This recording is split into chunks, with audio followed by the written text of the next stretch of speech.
Hello guys, welcome everyone to another episode of XR Talk Show. Today I'm going to code Emacs Lisp. I'm gonna show you guys Emacs Lisp, the best editor with the embedded programming. Lisp, the artificial language. Fantastic. Let's go. So it's gonna be 20 minutes. Okay, I'm gonna try to be shorter and more frequent.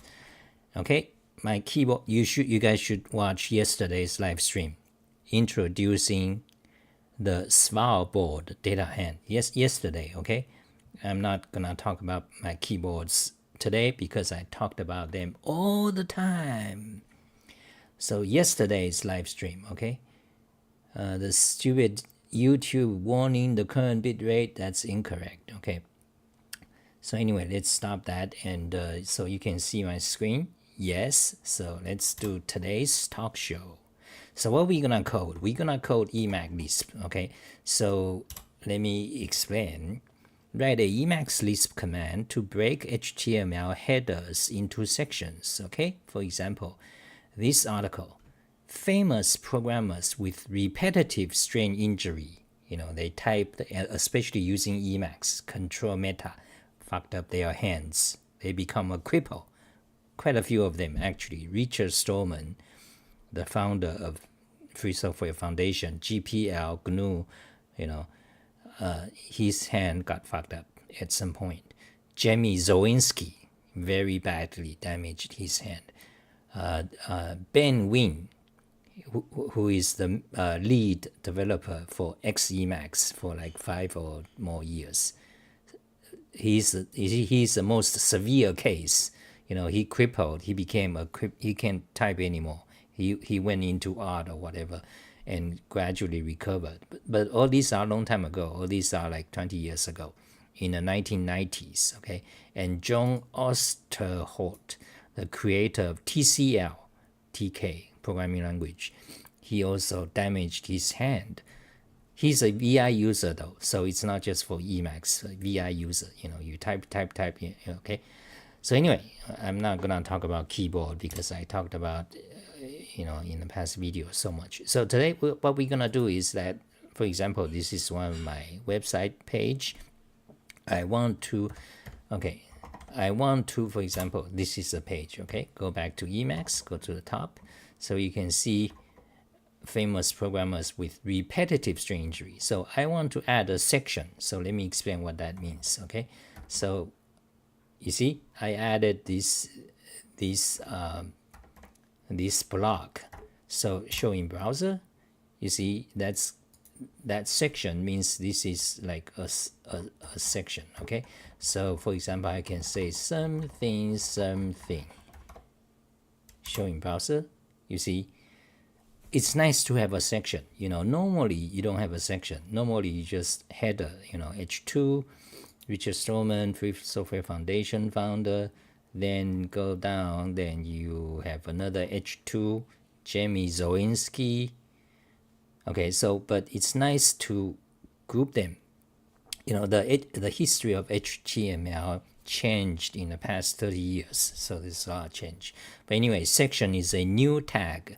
Okay, so this section is actually a new tag since about 2010. The so-called HTML5. So section means so that you can, via syntax, you can group a section of the page together. So for example, let's remove the something. Okay, now the pink window shows all my command calls. For example, I just removed that paragraph. That's XR smart delete. That's part of XR fly keys and part of XR HTML mod. So these are the packages I wrote. So show in browser again, so you can, let me just quickly show you. Okay, if you are here, say hi and leave a message and give me money, donate. Okay, I'm gonna answer your questions, so post your questions.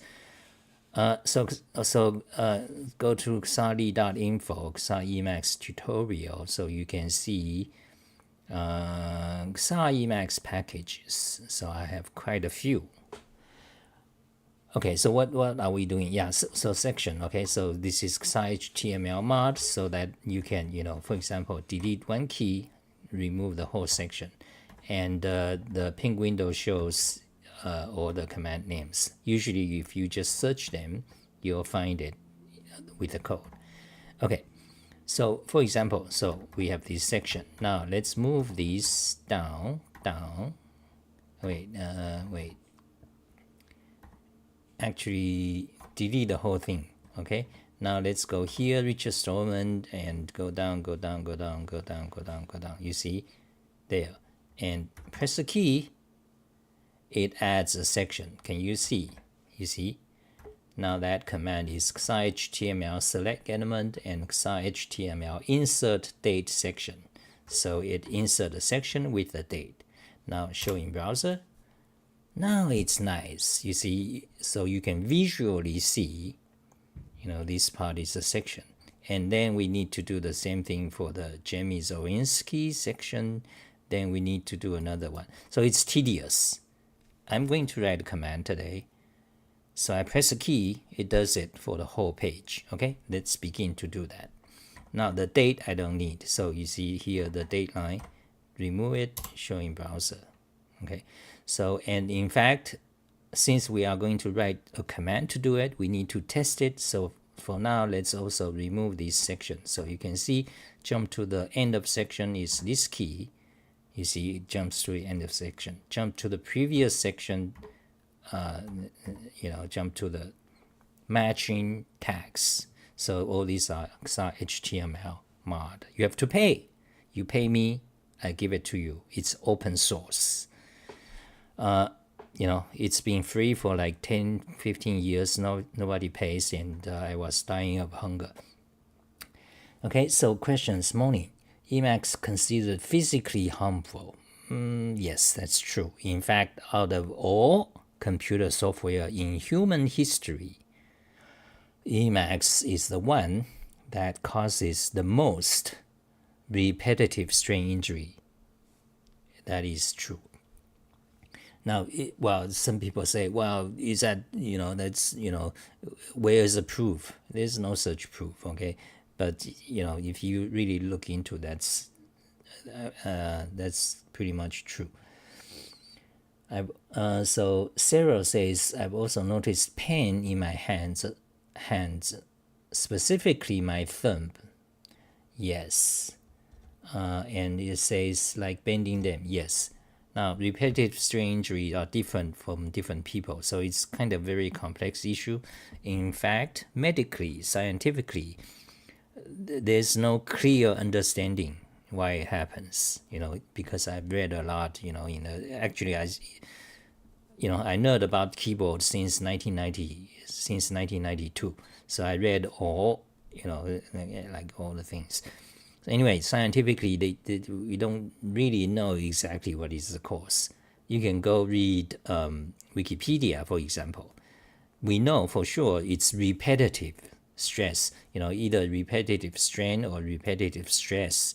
That means you do something repeatedly, like keyboarding, or sometimes it's called professional illness. There's a term. It's not professional illness, but anyway, like if you do, like some factory workers, they repeat the action every day, or dishwashers. I was a dishwasher for a couple of years. That's very bad. So anyway. So let's write the command, okay? So now you see this section. Now let's go to the end. Okay, go to the beginning. Line 24, go to the end. Line 60, go to the beginning. Go to the beginning. Go to the beginning. Wrong key. Go to the beginning. Line 24. Okay, now I want to delete these tags. So press that key, So it deletes both beginning and end of a tag, and the command is called XHTML remove tag pair. Fantastic. So why do you want to add a section? So visually, it makes it easier to see, like sections and chapters. And the way they added, it's a syntactical bracket just like Lisp, the language. HTML is a fully nested syntax. Yeah, so it's just like Lisp. So you can syntactically manipulate sections. For example, this H2. Let's try to see. Okay, we are digressing into so many different things. So, for example, this paragraph, you have a paragraph, then you have citation, which keyboard. So let's see. So that corresponds to this part, a citation. Which keyboard? 2007 by Michael Tiemann. He is the founder and the main coder of Sigwin. Sigwin is the most popular package for running Unix on Windows. Today it becomes less popular because you have so many virtual machines or Dropbox. Or is it called Dropbox? No, not Dropbox, but the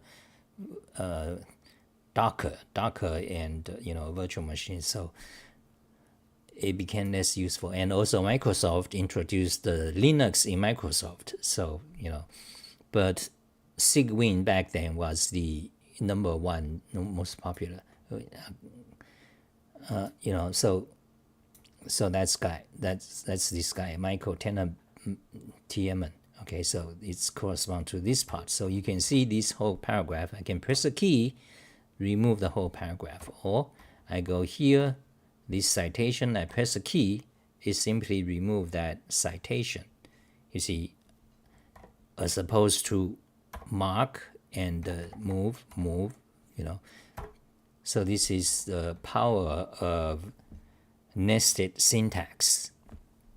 You don't have that if you code Java, C, C++, C#, Perl, Python. The power of nested syntax, okay? But it has flaws too because too much nesting. Anyway, so okay, so we digressed so much. We did a prelude or foreplay of the introduction to the code. So let's start to code. Oh, I already did 14 minutes. Now let's code fast. Okay, so let's code fast. Okay, let's do. Okay, so let's actually, I want to move this out, bracket, and these are some examples. Let's put the code at the bottom, shall we? Okay, not that. Okay, Emacs Lisp. Okay, show the pink window, pop it out. Okay, and let's define a function, and this will what's the command? What do you want to name the command? Naming of things, one of the difficult thing, because English language and logic, you have to, naming is critical, because naming serves naming of functions and variables. They implicitly serve as 90% of the documentation. I have an article on that, but it's very crafty art. Okay, so this name, it will be HTML. We want to add sections. Okay, add sections. Add section tag. Okay, let's just say that for now. Okay, I'm gonna rename it later because we doing live stream, so we need to be concerned about time. We don't want to think about this for 10 minutes and everyone is like, what are you doing? Right? Okay, so we got the framework, we got the template, this function. So how do you do it? Okay, so now comes to the hard part. This is Talk Show, close it. Let's go back here. So now it comes to the hard part. How do you actually, where do you insert the section tag? Okay, basically you insert, let me show you. Okay, so let me kind of explain and let's, we do as we go. Let's go back to code. So every time you see a H2, you want to add a, let me show you. Okay, okay, let me just do it. Okay, so you got the section, you got a section like that, you want to add that. So every time you see H2, you want to replace it by, let me show you what you want to replace it by. You want to replace it by that. Okay, that's kind of the first step. Then after you do that for the whole page, then you go to the first H2, then you add that. Then you go to the last H2 slash H2, then you add that. Okay, that's kind of a step. Okay, so let me actually write it out so that when you write it out, when you write things out, depending on the person, each one has different ways to learn and think. But for me, and a lot of people, when you write things out, it gives you a clarity. Okay, it gives you a logical clarity. What is the situation? What you need to do, and things like that. Okay, so H2. So for each H2, begin at the top of buffer. For each H2, replace it by that. Then go to the first H2, add before. Okay, before, then go to the last slash H2, then add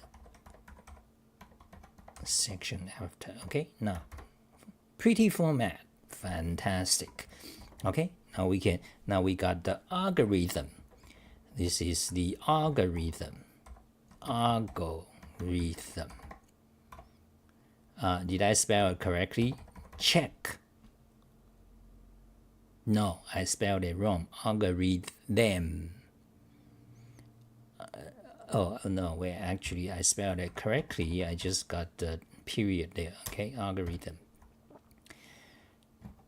Okay, so we got it, algorithm. So now code. Code is the next serious step. Once you have the algorithm in your head, you start to code. Code is the actual craft, because you need to know the language, which, you know. Okay, so easy, very easy.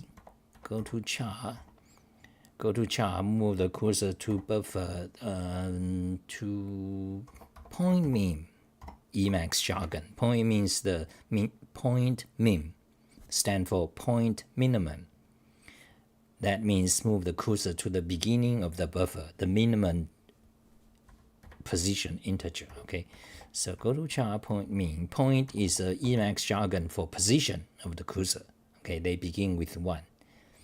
So for example, what is the position of my cursor position? You can do describe char, then you'll say position 381. You see, that means at this point the position is 381. So this is how you code Emacs. Every you have cursor position. So go to the top, then search for word for H2. Okay, and optional bound nil, no arrow true. If you cannot find it, don't stop the word, because some page don't have H2. Okay, so you find it, you search for what, then if you find it, then you go to char. Let's just code this quickly. Go to char, match beginning position 0. That means move the cursor to what location? To the match beginning, which is whenever you do a regular expression search, Emacs will populate some data, match data. So the match beginning means the last match. So it takes argument 0 means the whole match. 1 is the first capture. This is regular expression.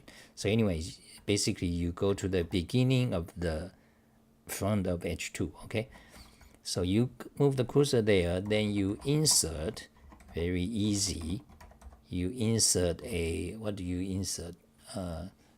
Let's check our algorithm. Oh, you can just replace match. Okay, so let's do replace match then. let's do replace match. Okay, let's do replace this. So let me show you. Okay, so basically, so replace match new text. Yes, the new text is gonna be something like that. Okay, so replace match this thing, and optional fixed case, yes, literal fixed case T for true, literal T for true. String, it's not a string, we don't care, so, okay, just that. Okay, so remove that, okay. So prettify, okay, so you replace match, you find that, then you replace by that. Okay, and you want to do this repeatedly, because you found the H2, you do the replacement, you found another H2, you want to do it repeatedly. So now we need a loop. Okay, so but now our code is already working, so let's show the whole code. It's already working, so we can try it. So save it, evaluate the buffer. Now go to one of the example page, for example, open it. Okay, so now make a backup. Okay, now we can try our command. What's the command name? Okay, meta x add section tags, do it. Oh, fantastic. You can see it added that. Let's undo. Let's say our cursor is here instead. Let's say our cursor is here. Meta x, do it. You see, it goes there and add. Perfect. So far, so good. But our code is actually wrong. We don't want to add this here. Wait, where do we want to add it? Oh, okay. So our algorithm is wrong. So let's go back to the drawing board. Actually, we should.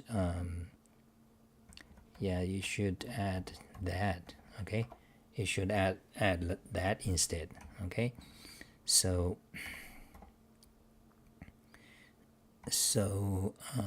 section, yeah, so yeah. So let's see, H2. Okay, run it. Go back to the test page. The test page is Richard Stallman. Okay, so go here. Now put the cursor somewhere, anywhere. Meta x, do it. Did it work? Yes. You see, but except that section tag is wrong. Okay, actually we already 25 minutes, so we kind of been slow in the coding progress, but that's okay because I talked a lot smoothly. Now let me see if there's a question.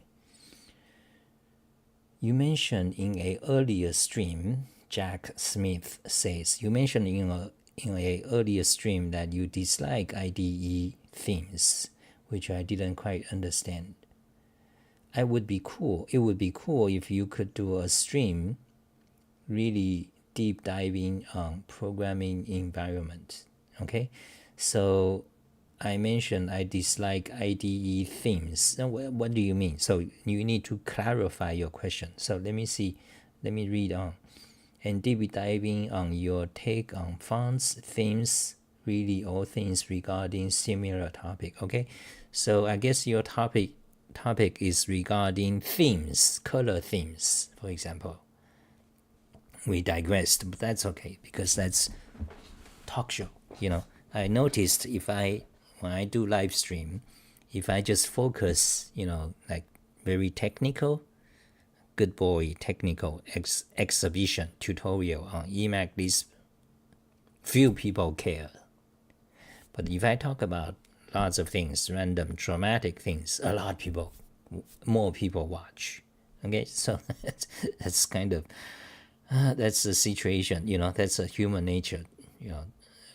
Low level drama stuff more popular. Okay, so let me answer your question. Okay, color themes.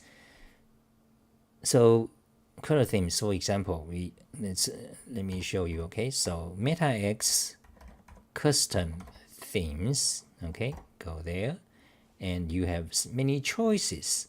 So let's pick Modus Vivendi. This one is created by how does he call himself? Hi, my name is Pratsu. something something. Let's look up his name. Not here. Okay, so search XAR lookup web. Oh God, what is this? Underwear, swimwear. So modus vivendi actually means something. It's a Latin phrase that means mode of living, way of life. Oh, okay. This guy is a philosopher. That's why he named his stuff that. But, let's put Emacs there. Yeah. Protasilo Stavro. Hard to pronounce name. But he says, hi, my name is Prod something. I forgot what is the shortcut to his name. But anyway, this guy, kind of a philosopher kind of guy. Tremendous page. Look at his page. 1,000 pages. What is this? Modus themes, accessible themes for Guru Emacs. Yeah, anyway, he created this theme. Okay, so press the button. Dark theme.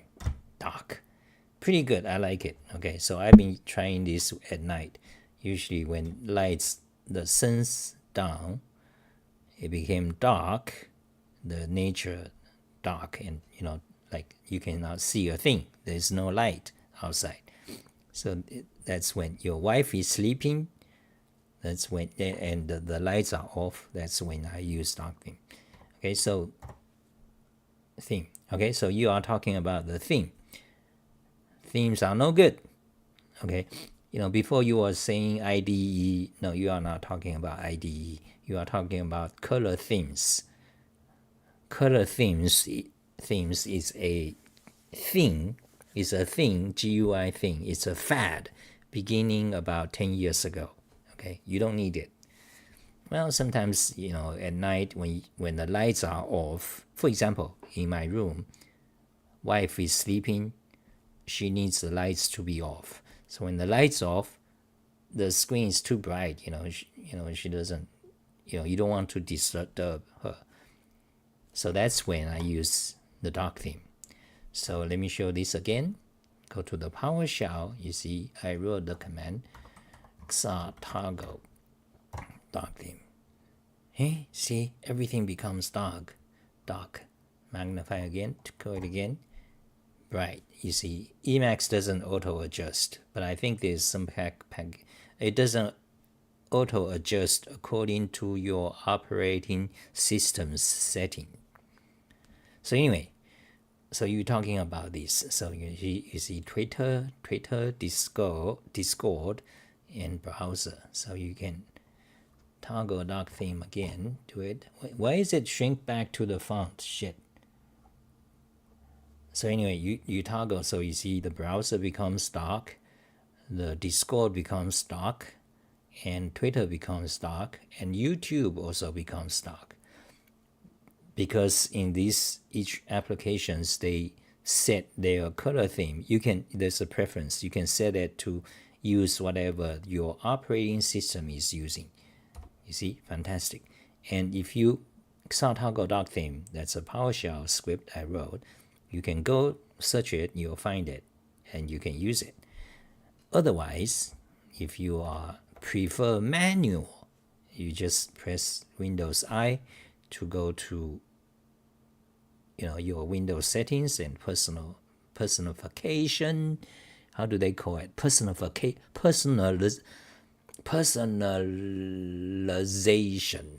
Okay, you see. Different, this is like related to the naming of things. You can call it, for example, in Emacs, it's called customize themes. In Microsoft Windows, Microsoft people, they think it's better. Personalization. Click on that. Then Colors, Windows is idiotic, extreme since about 10 years ago. Extreme bad. By the way, Linux is worse. Linux is like 2-3 times worse than Windows when it comes to usability. Okay. So anyway, so dark theme. Dark theme is no good. It's typically a fad. The only use case of dark theme is at night when in your room you have the lights off for various reasons. That's when dark theme is good. Or on the phone, if you have OLED screen where when the background is black, it doesn't use as much battery.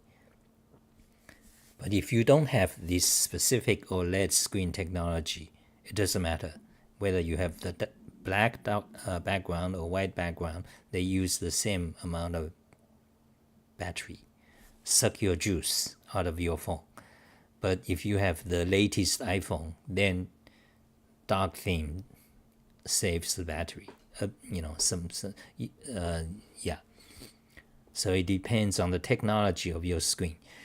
So anyway, we digress so much. So your question is why is that I don't care about it? Because it's insignificant. Okay, it's not essential. Not essential. The dark theme and the coloring is one of the Pike shade issue. Meaning that it's very popular. It's a topic everyone talks about because everyone can appreciate, like your skin color. Everyone will talk about it. And sex and skin color, men, women, blah, blah, blah, blah, blah, blah. They talk about it every day forever. Same thing with the color theme. Everyone understand. Oh yeah, what's your preference? Oh, I prefer this one. No, that one is no good. I prefer this one, Tango Dark. No, that's idiotic. I must have this one. Oh, actually, what I do is I combine them. They talk about it. And font is the same thing. Every programmer will talk about font. Oh, this font, that font. Insignificant, okay? Not essential. So what I prefer, you asking my opinion. So my preference is simple. Okay, I don't need to adjust this font face or whatever or ligature. I talk about font like in lots of my videos. I've been doing. There are like 1,000 videos. Okay, in the past. So I ranted about font quite a lot of my videos, so you can watch them. And in fact, I talked about dark themes, dedicated, several of my talk shows talked about dark themes. So anyway, if you ask my opinion, I think it's no good. And also, dark theme, some people will say dark theme make your eye, soothes your eye. It's healthier if you use dark theme. False. Okay? If you go by scientific evidence, the evidence points to light theme, white background, is better for your eye. Less tiring. Why? Because that's natural. When you go out, it's sunlight. That's bright theme, white theme. It's not dark theme. At night, there's no sunlight. Everything is pitch black. There's no light. Light is artificial stuff. Okay, there's no lamp, flashlight, whatever, your phone, glowy. Naturally speaking, we animals, we don't see glowies like. That's what dark theme is. Everything is black. But you see light, these glowy things glowing, that's unnatural. Okay, so of the thousands of millions of years of evolution, we are survivors. That's why we are here. Other dinosaurs, they died. Okay, so our eyes is best fit for sunlight. Okay, white theme, not dark theme. but occasional use, I mean, if you have to turn off your light, dark theme, don't want to disturb people, that's why it can be useful. Okay, that's my opinion about that. Do that make sense? Okay, so there's a lot of questions, but I think so. We are already 37 minutes. I need to finish our code because it's not good to just hang it there. So where's our code? Yeah, so actually, let me quickly see some questions, okay? How do you auto start eshell in its own window when Emacs is opened? That's so simple. You just start eshell. All you have to do is okay. So let's see. So describe key. I press the key for eshell. So to launch the eshell, the command is just eshell, the name eshell. So if you want to start eshell when Emacs begin, you go to your Emacs init file. So let's say, for example, here, my personal init, and you can just put that. Okay, so does that answer your question?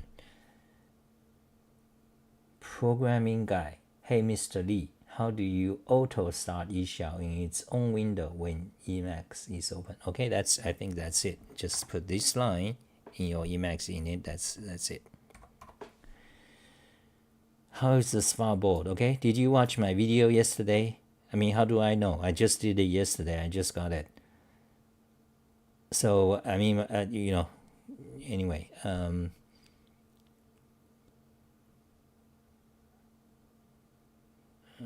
So kind of thing is I got me super curious. Okay, theme, your favorite theme. Supreme is the Solarized. Let me tell you about Solarized. Okay, that is the first shit that started the theme fad. Okay. Okay, let me digress. Okay, so let me digress. Solarized. I blame it on Solarize. Okay, Xali, you go to Xali. Oh, not Solaris. Okay, so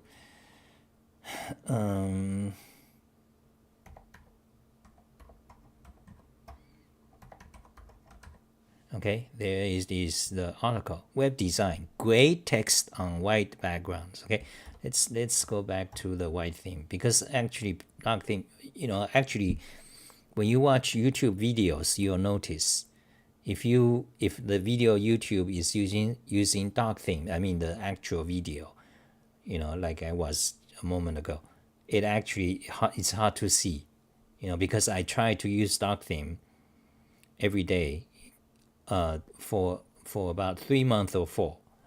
I want to check if it's actually good for you or whatnot, and it tires your eye more so.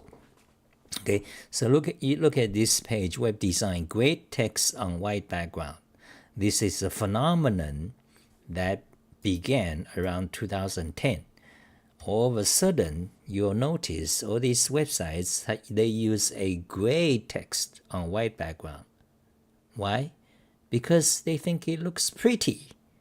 This GUI design, UI UX idiots, these designers, since about 2010, a lot of them are women. And corporation and Microsoft, it's garbage. Okay, so anyway, let me get to the point. So they started to have gray text on white background. Why? Because it looks pretty. Because from a design point of view, it seems, it's pretty. But it fucked up the web. You can't read. You can't, so, you see, start required. Like the contrast is too low. And even this virus hit even the skin the Racket Scheme Lisp people. Look at their website. I don't know how it looks now, but this is 2016. You see this white thing, gray? You can't read. Okay? It's an injury to the whole web. You see, they use templates, these JavaScript frameworks, they just have it there. But why does this spread? Because this guru, they say, I'm a designer. This way is best. This fucking, and Hacker News, and they all trumpet it, spread it, this. Okay, and then you see this ArsTechnica.com is a classic website for nerds, for programmers, usually very technical, detailed. They also got the virus. You see, orange on gray. Can you read this orange thing? Orange. Who the fuck possibly came up with this? You see, it's a fad. You have sometimes a society, you have some bad concept. It just spread and spread. Nobody actually look into which people think this is a good thing. Orange on gray. And there are worse situations. You see, Google, the scum. Google became extremely evil beginning around 2012. Okay, it was do no evil. After 2012, it's let's do evil. And the most extreme evil corporation, empire, so Google, Chrome Web Dev, Chrome Dev Tools overview, you see, gray on white. I can't read it. I'm old. I'm getting old. So is this just for young people? And there's some extreme. So I can show you progressively extreme examples. These idiots. And this one, and this. Look at this one. Okay, can you guys check? Can you guys verify? But there are tons of it on the web, starting around 2010. Before 2010, there's no such. Okay, but after 2010, well, in general, after 2010, American society became very severely corrupted for many reasons. But let's not talk about politics because it, goes. Then Google is gonna censor me. Strike, YouTube strike and stuff.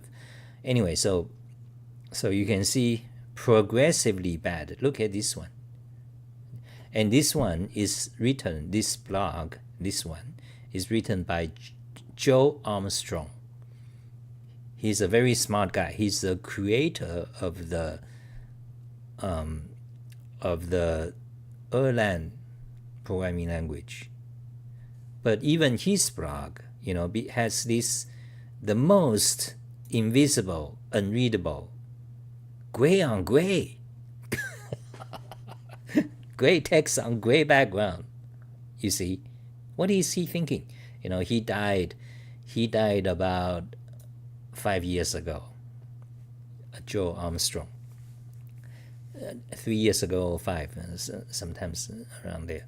But anyway, so why does he do that? Because a lot of people, they don't, even though they are great programming language creators, but they don't necessarily know HTML or CSS. For example, Linus Torvald, he don't understand nothing about JavaScript. Okay, nothing. HTML, he don't know nothing, but he knows the C programming language and operating systems. Linus Torvald, you ask him about JavaScript, you don't know a thing. So when they need to write a blog, they use the framework or whatever, Blogger, or WordPress. So, and they use template, it's cool. So you have this happening. And by the way, I noticed later it changed, the color changed, they fixed it. So where all this began? It began originally, one big significant cause is the Solarized color theme. Okay, so around 2010, you have this guy created this website called Solarize, the most fucking unreadable fuck. He claimed science. He claimed science. Science says this color contrasts this color. Solarize. This is the science of reading. Fuck. Okay, these scums crawling on earth. A lot of them on programming industry, agile, and tons of it. Anyway, I don't know who is this guy, and I can't blame him. So who is this guy Solarized? I haven't looked into, okay? But he may not be a good guy. He's not, he may not be a bad guy. He just so happens, anyway. So there's, Solarize began this more or less around 2010, Solarize. They say, because science or, CIELAB, one of the color, model, whatever, lightness relationship, then the blah, blah, blah. And that became a wildfire in programming industry. Then it spread, they have reasons, why is this color should be this way, that way, Solarize, features, selective contrast. Oh, selective contrast. 1, 2, both sides of the force. Oh, both sides of the force. Fucking scum. Okay, that is my view. I don't know if you agree with me. Okay, or if you don't agree with me, that is my view. It's like, the way I see it is like patently false bad thing are trumpeted as a good thing, and they spread. And then, so in 2013, I ran into another guy website who shared my opinion. Contrast Rebellion. He created a website dedicated to this issue. Tells people stop using the gray on white background. Okay, so anyway, content. You see, content is not the same. Content is not illustration. All these web designers, they want pretty. This gray whatever, they're pretty. Content is not illustration. Okay, so this guy created this website to promote the idea. Okay, and by now, all these are history. This website is 2013, 10 years ago. Like, you guys don't know. It's like the information in history is like the history of humanity, where the newer generation don't know whatever about the old generation. It's a cycle. It happened forever. So I'm old. And, the newer generation knows, they don't know history. History is such that if you didn't live through it, it's very hard to know what's going on. You can read history books, like we can read World War II. Oh, World War II, Germany, this, 1,000 years ago, China something, 2,000 years ago, Egypt something, you can, Roman Empire. You can read about it, but it's like fuzzy, okay? Then there's debate what really happened, but basically you don't know.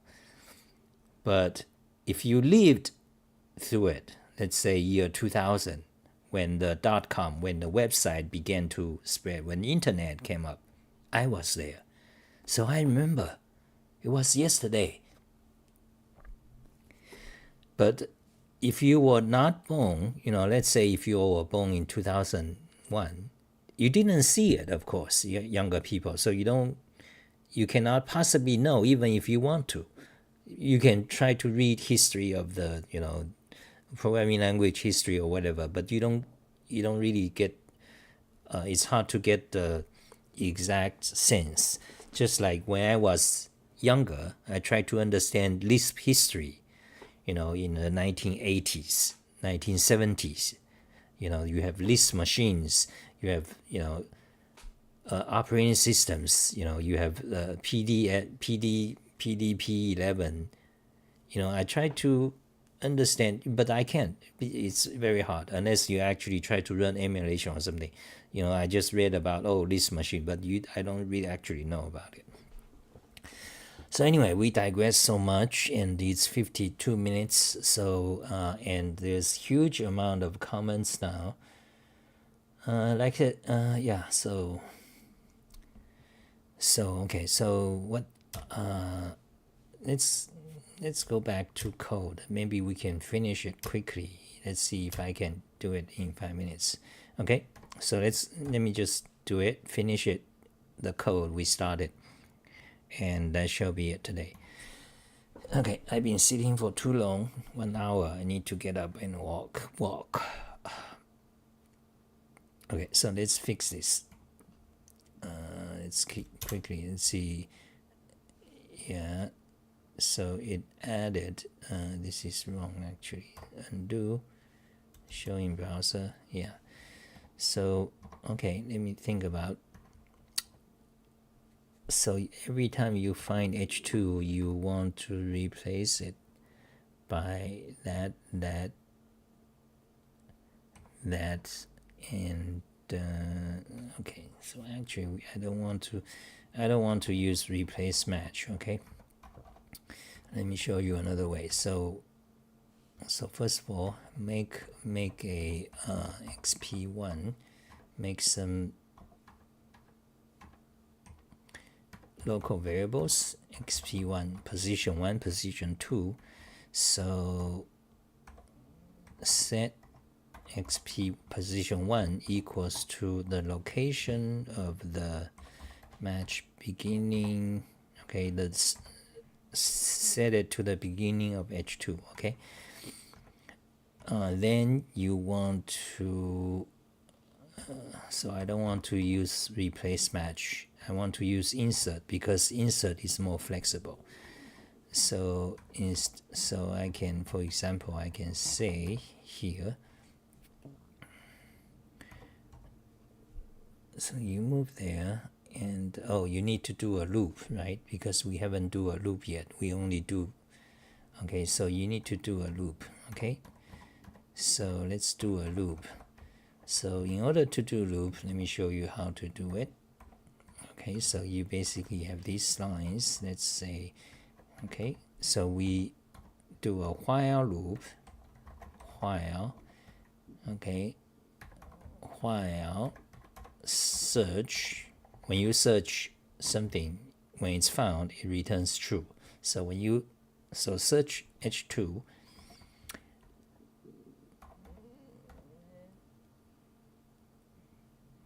Okay, so search H2, then go to char, match beginning. Okay, then insert. Don't do replace. Delete replace. So insert there. Okay.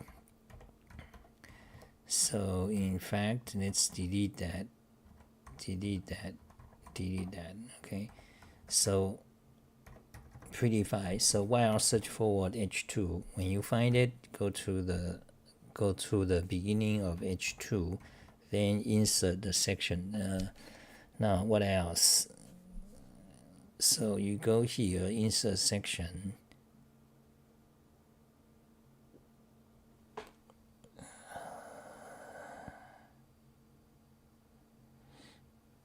Let's kind of do it. Okay, so evaluate the buffer, show the pink window. Oh, the window is no longer pink because we changed the background color. So let's make it pink again. So all you have to do is set background color pink. Okay, different hue of pink. Okay, so okay, here's our code. So okay, run it. Now go to Talk Show. Go to the Emacs page, the repetitive strange page. Now move the cursor anywhere. Now let's just call the command again. That side HTML add section tags. Okay, do it. Okay, we went into an infinite loop. Oh yeah, we went into an infinite loop. Undo. Oh, good, we have undo. Okay, we need to fix our code. We got into an infinite loop. Yeah, so once you insert, you need to actually, you need to go to next, go back to the here. So actually you can, instead of search again, more efficient is go to char, match beginning, actually match end, that, okay? Prettify with the code, run it, go back to this page, call the command, do it. Okay, the infinite loop again. You need to fix the code. Why,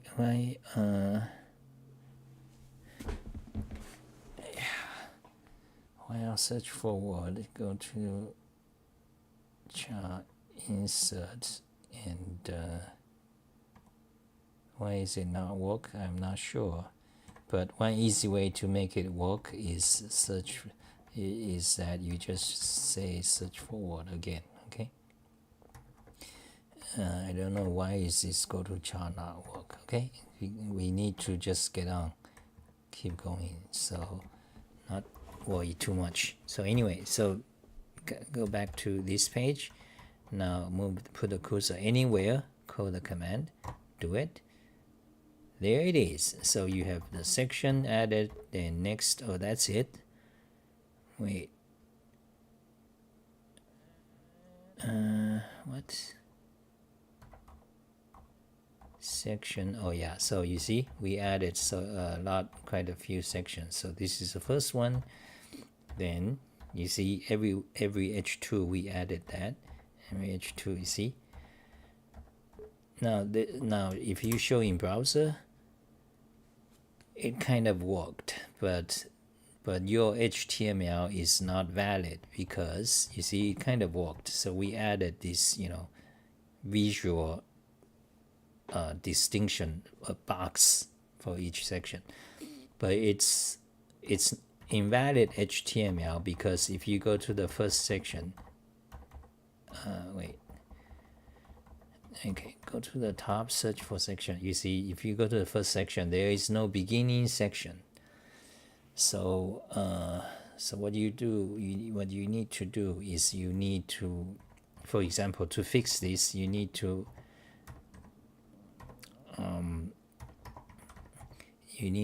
add that.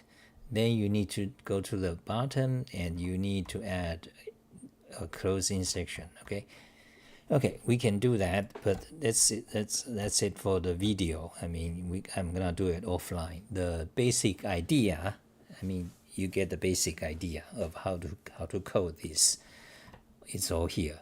That's all you need. Okay, and let me show you an extra command. So, for example, in XHTML mod, I can call a command that will validate the whole page. For example, the command is this.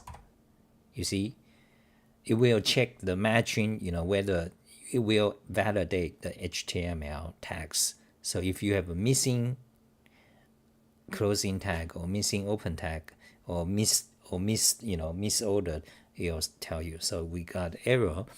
Closing tag, you see, let's go to the error. Error, closing tag section at position 796 to 806 does not match last open tag main, you see. So we can go to the position 796, okay, copy, and go to char,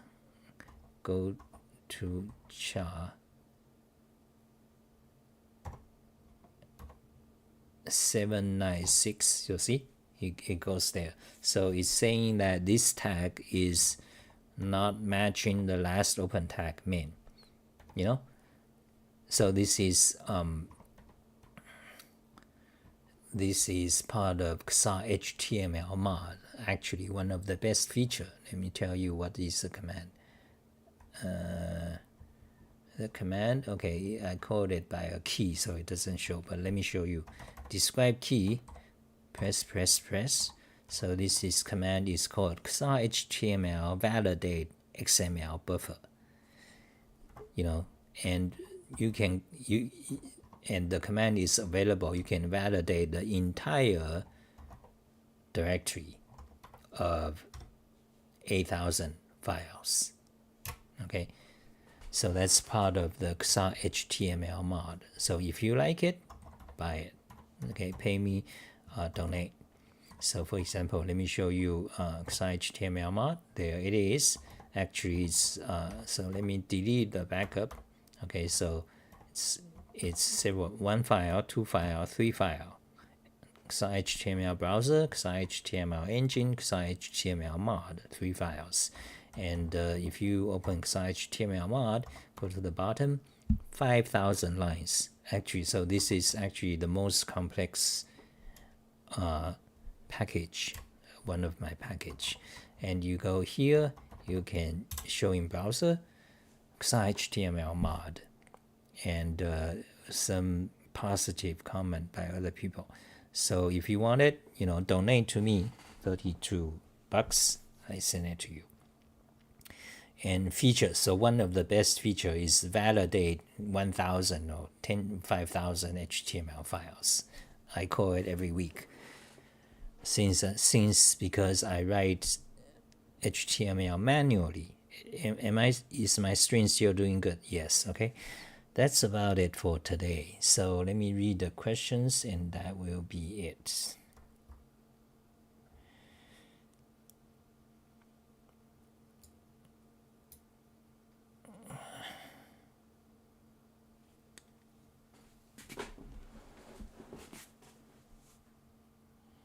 So how about Rob Pike that programs without syntax highlighting? Yeah, it's very interesting. I think syntax highlighting is a thing before the color themes. So the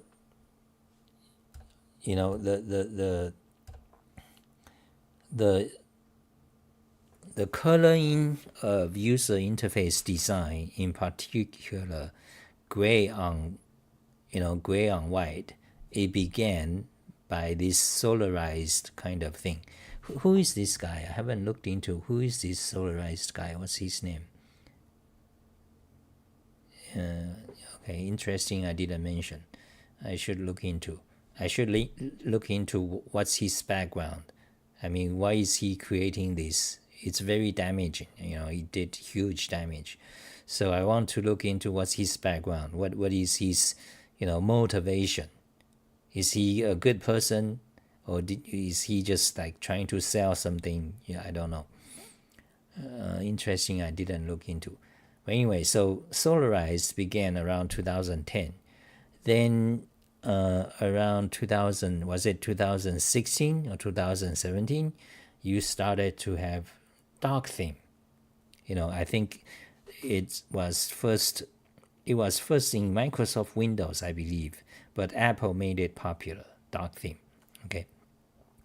By the way, on Apple, it's well designed. On Apple, everything is just good, even dark theme. On Apple, you can turn at night. You can turn. Another thing about related to dark theme is the night light. On Windows they call it night light. So for example, I turn it on. So you see your screen becomes this mild and warm color. Technically what happens is that they turn off the blue color in your screen. So at night it's very soothing. So if you don't want the dark theme, alternative is that you use the night light feature. Okay, I have it on. So I think this is better than the dark theme. Okay, at night you can, but Windows sucks. Like I have it on. Sometimes it fails to turn on when I set the time, it doesn't turn on. then if you go to the Windows setting, then it suddenly turns on. It's like you have to remind Windows turn the fucking thing on. On Apples, it's all automatic. You can set it so that sunset, it'll turn on. So on Apple, you can choose dark theme versus white theme. That's one thing. Or you can have the night light. So either you can have them both. So on Apple, it's very well designed. It's just good. On Windows, it sucks. So between these two, what I can recommend, I believe the night light is actually good. Dark theme,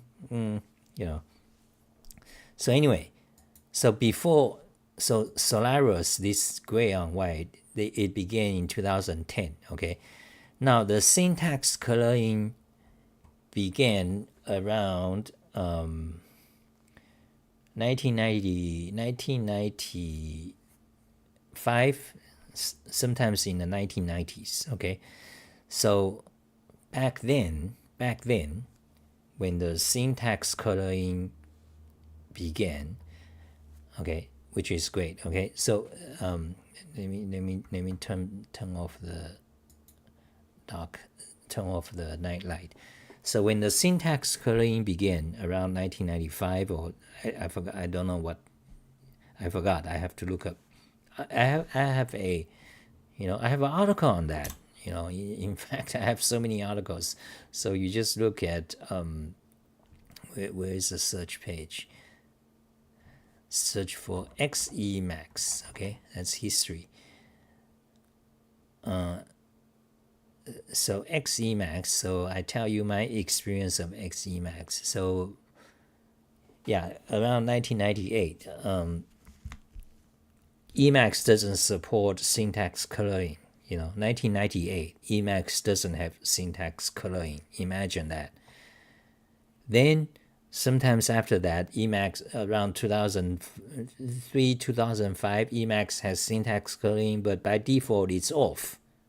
Okay, I'm telling you guys some history, because you weren't born there, you don't know. So Emacs is lagging behind very much compared to Emacs. Okay, Emacs is an entire history by itself. So, but you get the sense that back then, the Emacs, they don't have syntax coloring. Then once after 5 years delay, when everyone else have it, Microsoft editors or whatever, Emacs added syntax coloring, but by default it's off. It's a typical with the Emacs people, because they believe, they are, in other words, they are kind of conservative, so they don't, anyway. So, but back in the 1990s, syntax coloring is one of the debate. It's like the bike shade problem. Everyone will talk about it. Some will say it's no good. Some will say it's good. The older people will generally think, oh, that's young people's idiots. You don't, focus on code. You don't need syntax coloring. Because partly because habit. But eventually syntax coloring won, of course. So is it really good? I mean, so what about science? What about, science is kind of a dirty word today, because a lot abused by the American deep state, because COVID, this is science or global warming or whatever. But anyway, so what is the real answer? Is syntax coloring, does it actually help programmers? Okay, that's a question. And the answer to that is yes, absolutely. You don't need to do research. It's absolutely syntax, because by a glance you can tell by color, because our eyes can see color, so we can quickly see where is what. So syntax coloring absolutely help. Okay, but what about the old people, Rob Pike or other, who insist, let's turn off syntax coloring, okay? Let's just see. Okay, they insist your code let's go to let's go to Sapphire keys. Okay, you see, so you got syntax clearing, comments and stuff. Let's go down. Okay, code. So let's turn off. Some people, very rare today, they think this is better. No, it's not better. It's just their habit. Yeah, they are great programmers, but okay, enough for today. Is it enough? Okay, I'm not gonna answer so many other questions, but that's it for today. Oh, programming guy says, dude, I've been online since before there was www. Fantastic. On live stream, I have no idea who you guys are. The background varies extremely. Douglas Crawford. So what you guys are saying, but that's it for today. Thank you guys for watching. Don't forget to donate, okay? Put money in my pocket. Okay, programming guy is an old guy. I started on green screens and monochrome. Okay, great. Ars Technica, okay. Black and white background, anything else? Is not so good.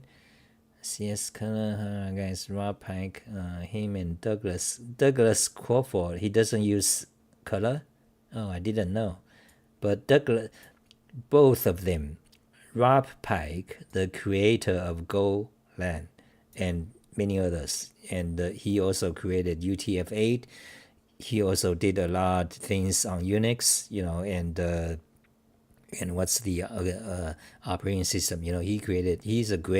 He's one of the greatest programmer in human history. Okay, Rob Pike, top 100 probably, or top 200, in human history. That's my judgment. Rob Pike, he's one of, I respect Rob Pike.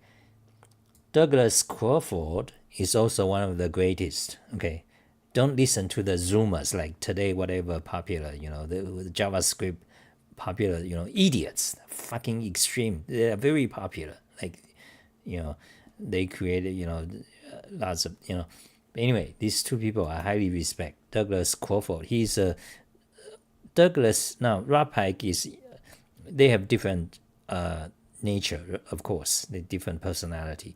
Douglas Crawford is more of a programming language design guy. Actually, Rob Pike is kind of too, but Rob Pike is more of a Unix C low-level kind of guy. But he also, his Golang is one of the greatest language, in my opinion, Golang. In fact, it's because of Go language that changed my opinion about the guy. Golang is one of the best language. Okay. Now, those of you gonna say, Rust. So what about Rust? Shut the fuck up. Rust is shit. Now, Douglas Crawford is also one of the greatest programmer. He's a creator of JSON, of course, and he's also, he basically single-handedly made JavaScript respectable in the year 2000s, okay? Because of his book, JavaScript, The Good Parts, okay? He made JavaScript respectable, and he popularized functional programming, which is in JavaScript inherently, as opposed to Python, the Python Guido van Rossum idiot. Okay, so I respect Rob Pike very much. I respect Douglas Crawford, their intellectual prowess, their ability to code, and what they have actually done, their accomplishment. These two I highly respect. Guido van Rossum? No. The Python guy. Okay, so next. License Berkeley mono-coded font. I don't know what is that. Bye guys. Thank you.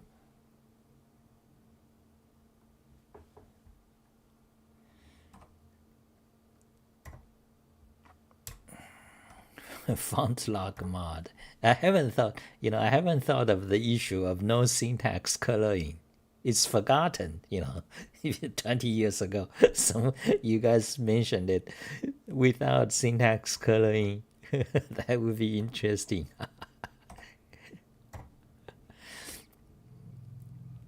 Okay, XHTML mod close. Okay, bye.